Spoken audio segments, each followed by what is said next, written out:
5 physical symptoms caused by anxiety, part 4. Number 1, brain zaps. Now, it doesn't necessarily have to be brain zaps. It can also feel like body zaps. It can feel like you get this whoosh feeling. It could feel like there's like this electric shock that goes through you. It could be absolutely terrifying. You're like, why am I getting brain zaps? Is there something wrong? Do I have some chronic disease like MS or ALS or something like that? Well, here's the thing.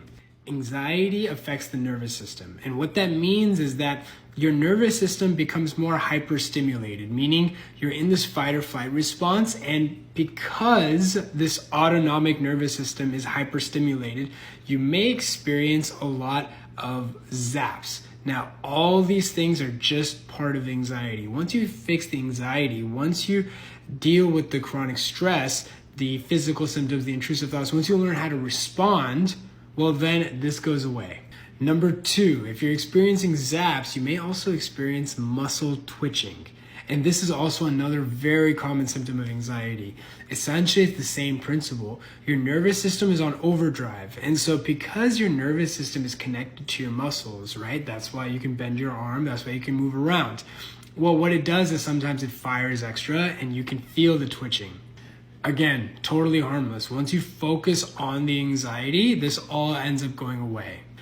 Number 3, and I've said it before, and it's one of the most bizarre ones, which is sinus changes. You may experience different sinus pressure. You may be experiencing things that are like almost like allergies. How does it affect the sinus? It's one of the most common things, but also one of the most bizarre things anxiety sufferers experience. Anxiety is very systemic. It affects almost every part of your body. So you may be more aware of it affecting your sinuses. But again, doesn't necessarily mean that any sinus issue is the cause. The best way is to get everything ruled out by your doctor.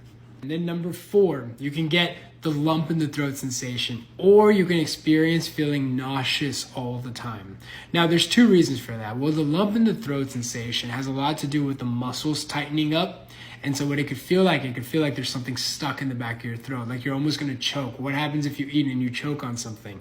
You've gotten everything ruled out and the doctor looks down your throat and says everything is fine. It's all part of anxiety. Again, if you just focus on the anxiety, the lump in the throat ends up going away. And same with the nausea. Your digestion stops. And so because it stops, you feel that nauseous sensation. If you want to learn more about how to overcome this once and for all, check the comments.